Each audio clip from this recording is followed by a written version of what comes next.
Well guys, the stock I've been waiting for is finally available from Boyd's. Voila. Now, a lot of people are looking for the new Masterpiece Arms or the new MDT. I wanted this guy since I've had this gun like 2.5 years. So Sean and I bought these on that huge mail-in rebate sale. This is a Thompson Center Compass. Mine is in 6.5 Creedmoor. Sean's is in 308. They are 5R rifle barrels and they guarantee, I'm sure you've all heard before, 1 MOA. Now, if you watch Johnny's Reloading Bench or Eagle Eye, you will know that they absolutely do that.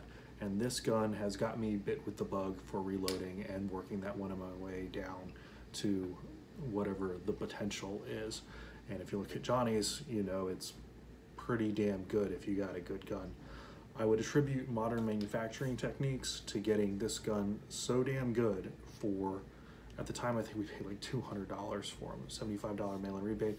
SRP is like $350 right now, but I mean 220 something like that dollars was total investment in here.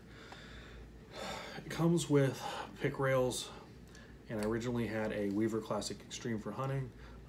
Took a doe last season in November with this gun, and like I said, it's just really deserving of a stock upgrade. So the AT1, why the AT1? So the AT1 has adjustable length of pull, this nice billet piece on the rear, nice recoil pad built into it. I think it's an attractive stock. It has the adjustable cheek riser, which is good. Now that I no longer have the smaller Weaver rings on here, I've added the Ergo 20 MOA rail for some longer range shooting, target shooting. You kind of need a cheek riser. I wish this came up a little further. I'm one of these guys who really likes to slam my cheek. Let's see if I can adjust this up for you guys. So this is the cheek piece. You push in on the button on the stock, and it has 4 adjustment heights, side slammed down. It's a nice rubberized texture to the top of it. So this is the highest adjustment. It's about inch and a quarter or something like that. If I'm down under it, I do not have a good sight picture on these mid-rise rings. A higher magnification, 50mm scope. I'd really like to be able to, for a target gun, press my cheek into it. But right now, I have to kind of get up on top of it for a sight picture. But it's better than what I had before, which was one of those wraparound stock like pillow pieces. Now Sean installed a screw-in plastic cheek riser, like a Kydex one on his stock. That's worked really well for him. He's given it a really awesome rattle can spray paint job. You'll have to see that. He's more hunting focused than I am. I'm more of a range guy right now. There's only like 2 or 3 weekends and you can go hunting. Previous to that, I was out of the country a lot, so I'd often miss my rifle weekends and kind of tend towards the crossbow. Cool features of this stock: the QD sling attachment. I don't know if you want to call it ambi, but it is on both sides. It's got these plastic paneled pieces. This is a nice hard plastic with a grip ridge to it. I kind of wish the front one wrapped around all the way, and I probably will be stippling this like I've done with my cheaper pistols in the past with a soldering iron, so it's not incredibly sticky. You got a nice thick girth here, but that's part of the requirements for the action. This is pretty thick action that fits into the bed on the stock. So we're like a large glove, but by no means have the largest hands, and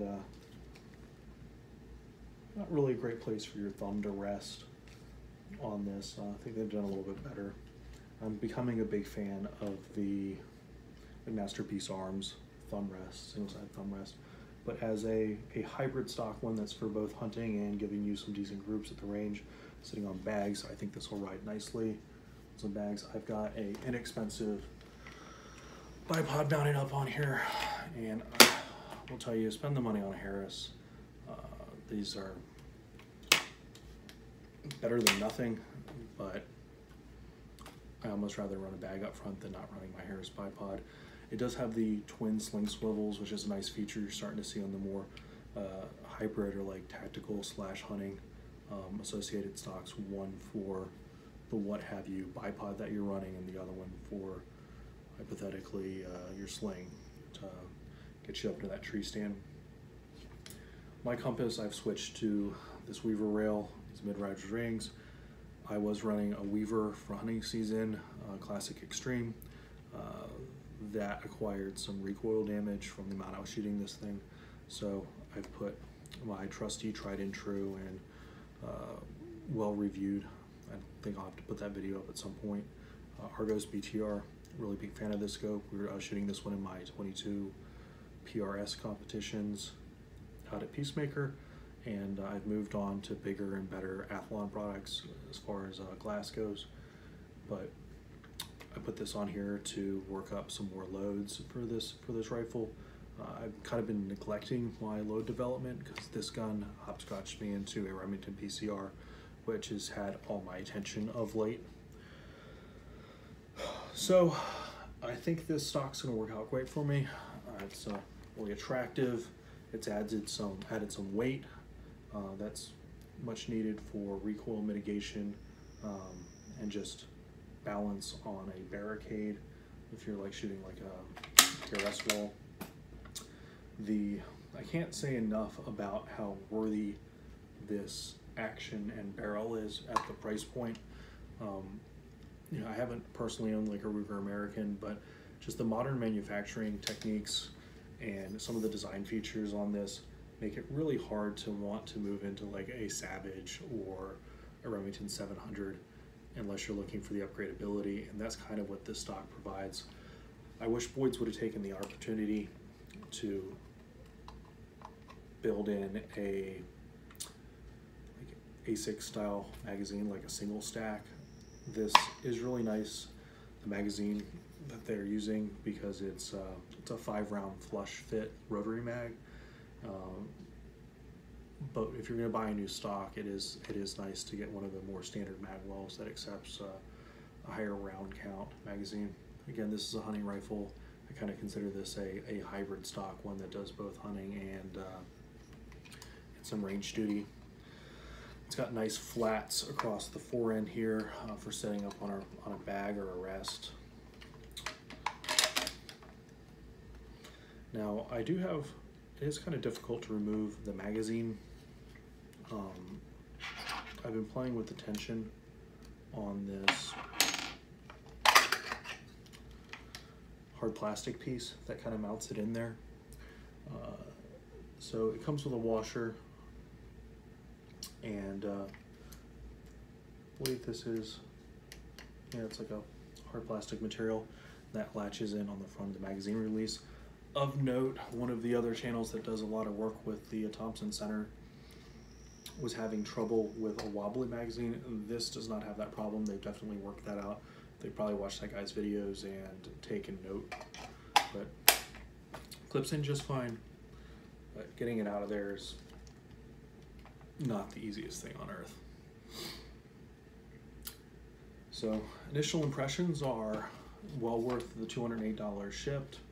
Adds some nice heft to the gun, gives it a nice platform for bag rests, gives you the cheek riser, wish it went up further, gets the tactile feel. It's got this nice billet piece on the rear. I think it's got an attractive finish as opposed to like a regular wood stock. This laminate should give you good humidity and temperature variation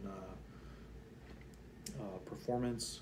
The bedding, I haven't done any bedding on this stock yet, but I wanted to get accuracy results. I'm one of those guys who doesn't want to spend time or money when it's not necessary, so we'll see where my accuracy is at with this and if I need to take it the extra mile.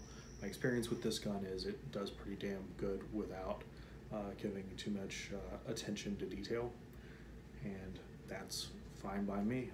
I don't like safe queens, and I don't like having to go the extra mile to get what I paid for out of a rifle, and this one I didn't pay much for. So same thing with this stock. I mean, like a Masterpiece Arms stock runs you $850 for a Remington 700, right?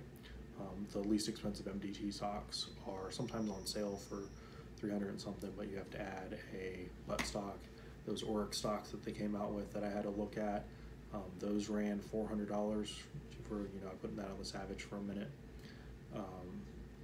Price point, $200, $200 gun, $200 stock, $300 scope. Like, I'm 1M away. You know, I'll try to get this out the hell. I might even shoot a PRS match with this thing just to show you guys that it's really damn good. So, hope you enjoyed the video. More on this later. We'll get a range report and some groups. And probably talk more about the gun and the stock, but really can't use one without the other, right?